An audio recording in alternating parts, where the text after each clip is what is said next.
Hey, how's it going, guys? Now, I know this may seem a little bit odd for me to start the Sonic Universe series review with a look at issue 55, but I want to bring some clarity to that before we begin. In 2009, during the time where Ian Flynn was already 3 years into being head writer of the series, Archie Comics created a dual continuity to the original Sonic the Hedgehog world, titled Sonic Universe. Primarily, this served as a means to expand the Sonic universe, by focusing on other popular characters such as Shadow, Knuckles, Tails, Amy, Blaze, etc., etc. They were created in a way to not detract attention from the main stories, but to also provide a little insight to events that happened behind the scenes, while the main story maintained a somewhat structured plot. For example, the Iron Dominion story arc had an issue where this Techno-Mage Witch and her Ox King, fucking weird as they are, they're not really all that important for those of you who don't know, took control of Nicole and invaded the rebuilt kingdom of Acorn. Sonic, Sally, and Tails, and this dude who goes by the name of Monkey Khan, set off to diminish the Queen's influence over her commanders in 4 separate kingdoms. That story would take place during a Sonic Universe story if you wanted to follow what was happening. Otherwise, you could probably just read the main series, and any event that happened that wasn't addressed in the previous issues would be summarized by other characters so that you weren't too lost. Now, with my own experience with the Sonic Universe stories, I didn't really own a lot of issues. I mainly stayed to the main series of stories that were going on in the Archie universe, because I only owned maybe a couple of Sonic Universe stories that included Journey to the East and a couple of issues of the Great Chaos Caper. I think that's what it's called. It's the one where Knuckles is looking for the pieces of the Master Emerald in the reboot series. So when I was younger, I just didn't feel the need to really keep up with them. But since you guys requested that I take a look at the Sonic Universe series anyway, well, I at least owe you guys that much. I'll be starting at issue 55, because after the Worlds Collide event, this is where we get some clarification about what happened to Amy and Cream, and why they ended up back in the original dimension along with Bean and Bark. So with all of that said, and without further ado, let's take a look at issues 55 to 58 of Sonic Universe's Pirate Plunder Panic.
So to begin, we'll be taking a look at each of the respective covers.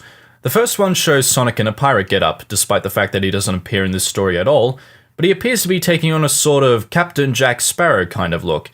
Maybe it's the bandana or the fact that Johnny Depp is able to do such cartoonish-like performances with the bug-eyed stare and whatnot. It just sort of comes across that way to me. On the right side of the cover we have 3 coins displaying our main heroes and comedic side villains, Blaze, Marine, Amy Rose, Cream, Bark, and Bean. I find it funny how on the side the artist decided to use coins as the basis as treasure, whereas on the cover there's a collection of jewels and gold rings as treasure. Maybe it was just easier and aesthetically pleasing to have the characters look like they're engraved on the coin, but I'm not complaining. Our story begins in a dimension that's separate from Sonic's world, in the middle of the violent storm seas, where our main protagonist, Blaze the Cat, narrates over the course of what's happening, whilst her companion/captain of the ship, Marine the Raccoon, is ordering her koala shipmates to retaliate against a pirate ship.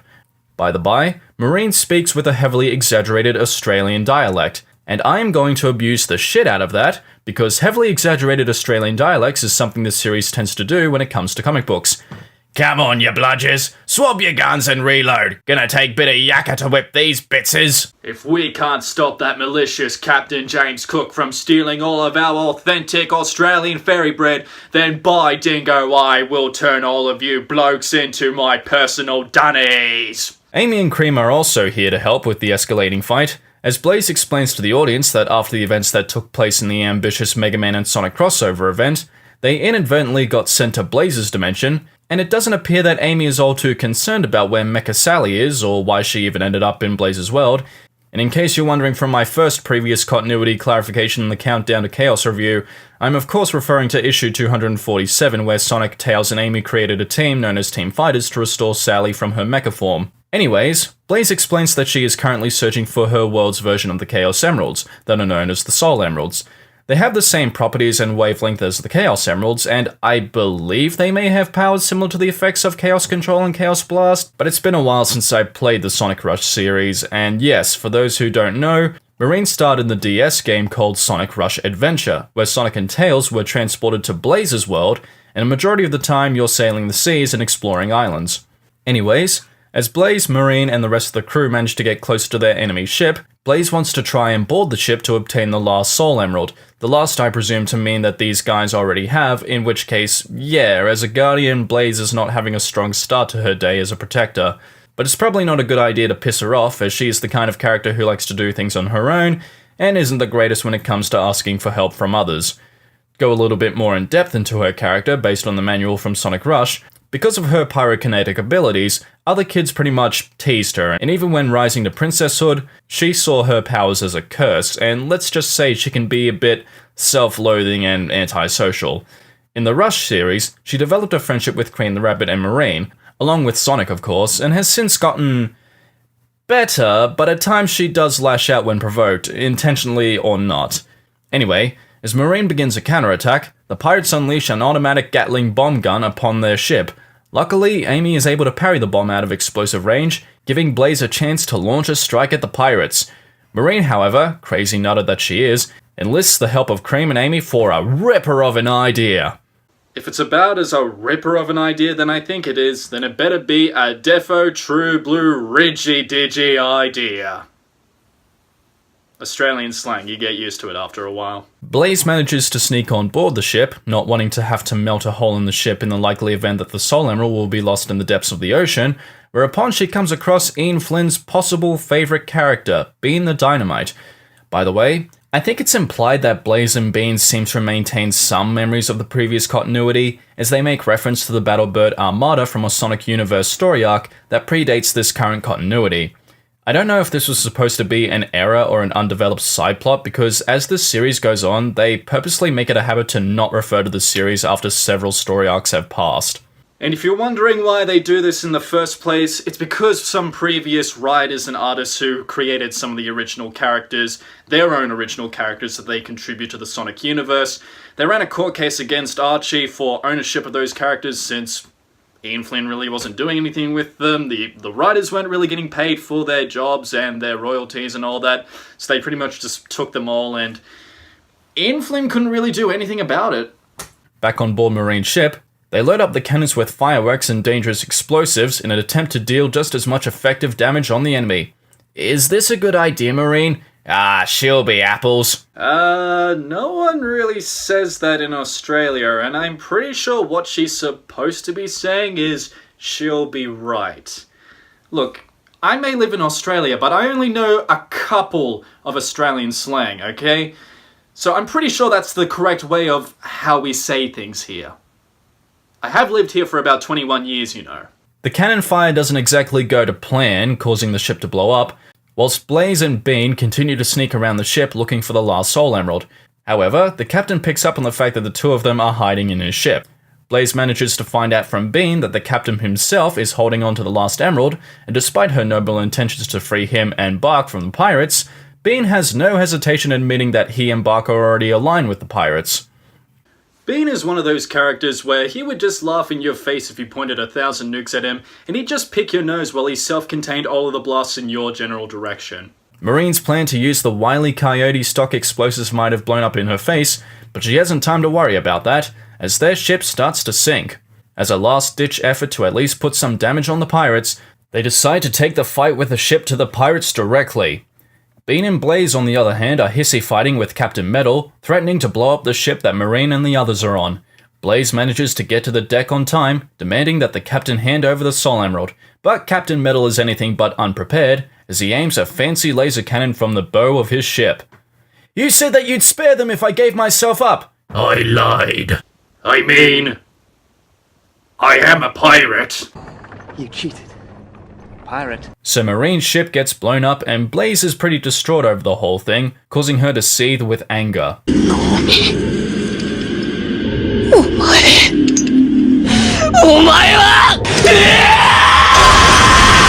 But before she can attack, she gets knocked out by one of the lackeys, and we see the reveal of our villain for this story arc, Captain Metal holding the 7th Soul Emerald. And yes, that is indeed a Metal Sonic pirate captain. Not Metal Sonic specifically, but he is of the same similar design and build. I actually like the design with his coat around the shoulder pads. It's just funny to me that they consisted of nuts and bolts.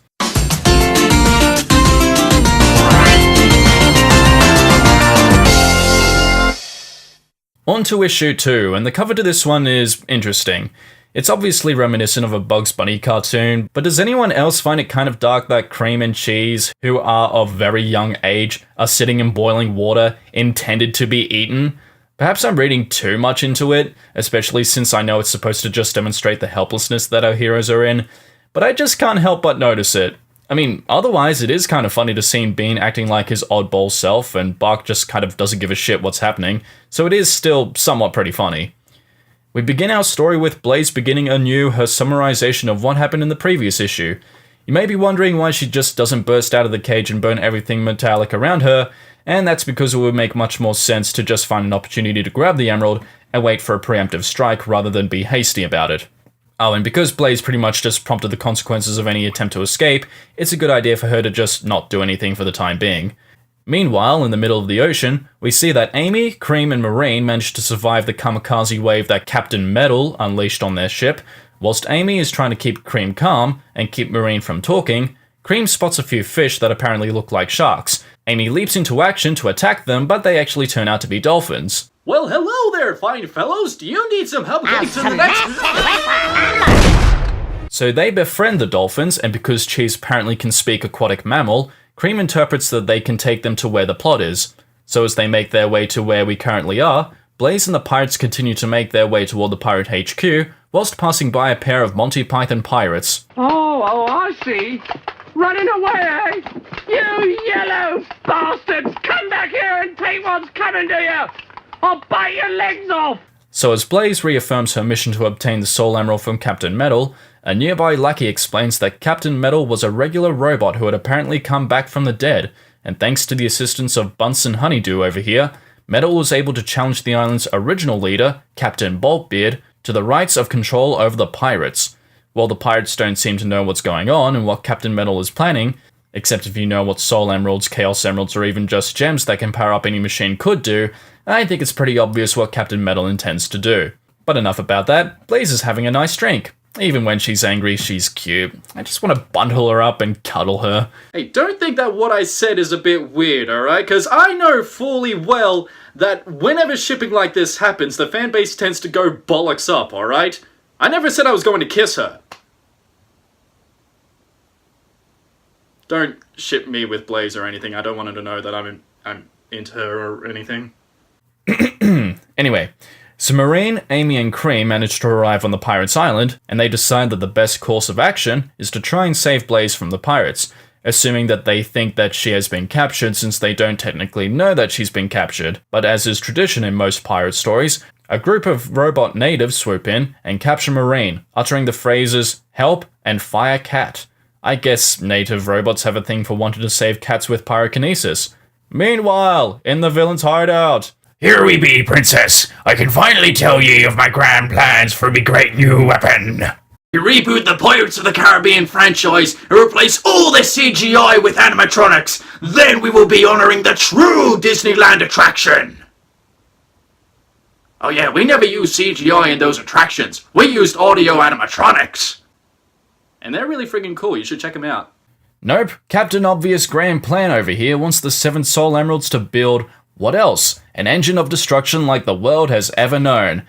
But in order to do that, he needs Blaze's Soul Emeralds to do it. So, this is a bit of a dumb question for me to be asking, especially since I'm a Sonic fan. I mean, if you couldn't tell.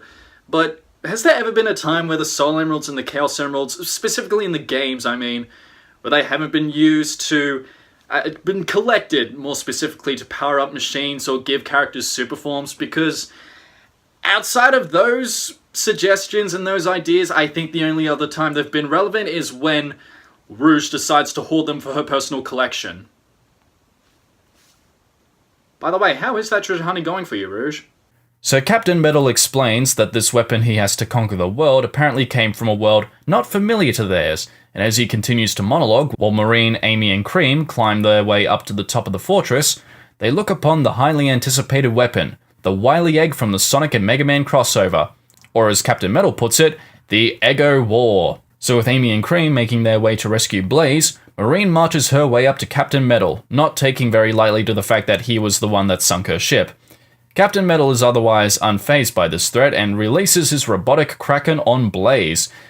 But apparently being unaware of Bean's OCD to shiny materials causes it to be stolen, ending the issue with a desperate escape attempt by Blaze and the heart-pumping chase toward Bean and Bark.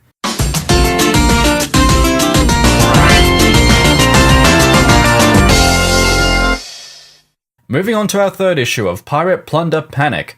The cover for this comic is kind of fascinating to me, as it seems to be a homage to another comic book cover that has almost identically the same viewpoint angle, the same kind of desperate situation, albeit underwater. We can also observe from the bottom here that this comic brings about the comic's introduction to Sonic Rush adventure characters Johnny and Captain Whisker, although Johnny apparently made his appearance in issue 180 of the original continuity, and Captain Whiskers was only shown in flashbacks, although quite honestly I don't remember it all too well. I also have to give credit to the colours guy for getting the lighting and shading on this really well. As someone who has a lot of trouble really establishing lighting and shading sources in his own drawings, this is done really well. Our story picks up with Blaze and company trying to make their escape out of the pirate fortress, with Bean and Bark in possession of the Soul Emerald, right before it gets snagged by the speedy cheater of the seas, Johnny.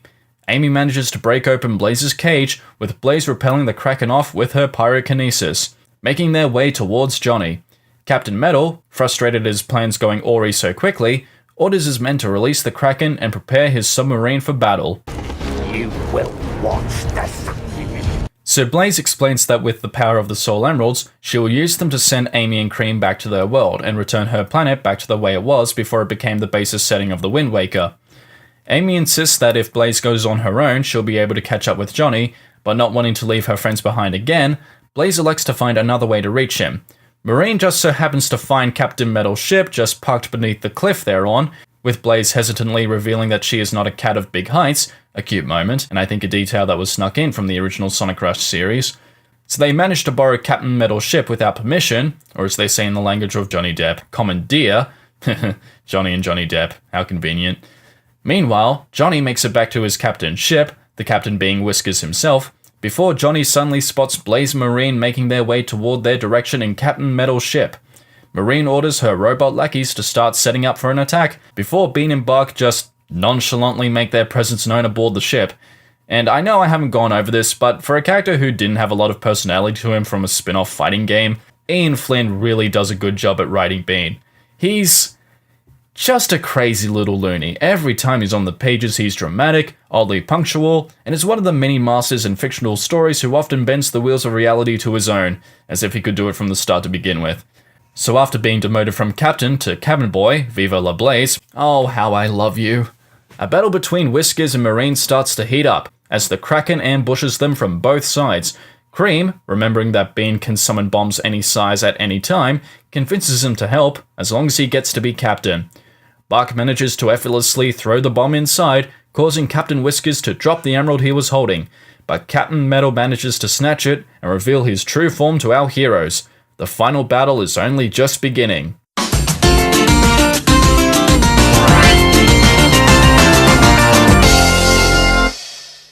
Issue 4's cover is pretty alright. It doesn't have too much going on like it did on the second issue's cover, but I do like the pose of Burning Blaze. It's very Superman-like. Maybe not as bold and manly, but it still strikes a prideful and powerful look to it. It's also cool to just see a superpowered heroine on the front cover of a comic book for once. Our final story begins with Blaze, Captain Whiskers, and Captain Metal facing off against each other for the final prize. Blaze makes an attempted first move on Captain Metal, conjuring up a fiery sword thanks to her pyrokinesis, with Captain Metal surprisingly managed to hold up against her despite being a machine that's weak to fire. He unfortunately manages to knock her out and takes her with him toward the Ego War, with Marine and the others attempting to fend off the rest of the pirates, and Amy and Cream head off to rescue Blaze. Inside of the Ego War, we see that Captain Metal has managed to reconfigure the Genesis Wave machine inside of the Ego War, hooking up his Soul Emerald to the space station, launching it into the skies. Captain Whisker and Johnny abandon Marine's vessel, destroying the hull to her ship, with Marine reluctantly abandoning it along with Bean and Bark. Captain Metal begins absorbing the energy of the Soul Emeralds out of Blaze, with Cream and Amy making their big entrance to save her. Blaze makes her way to the last Soul Emerald, with Captain Metal attempting to finish the two gals off. Blaze makes her final transformation into Burning Blaze, burns the metallic monstrosity to hell, and it seems like victory has come. But to their surprise, Captain Metal has absorbed his programming into the Ego War, determined to destroy Blaze, her world, and any others that stand in his way. With one final chance to save everything and everyone, Amy and Cream bolt out of the space station, Burning Blaze charges her pyrokinesis, and unleashes her ultimate attack, Burning Fire Boost. And a Kamehameha for good measure. With the Ego War sunk, the day saved, and the Soul Emeralds back in their final resting place, Blaze reconciles with her friends, says one final goodbye to them all, and through the power of the Soul Emeralds, teleports them back to Sonic's world, with a foreboding sunken Ego War reactivating at the depths of the ocean. And that, ladies and gentlemen, was Sonic Universe Pirate Plunder Panic, and yeah, it was a fun read. I think it's self-contained enough that you don't need to know what happened in Worlds Collide to know how Amy and Cream got to Blaze's world. It's just sort of a fun pirate adventure with little winks and nods to the Worlds Collide story.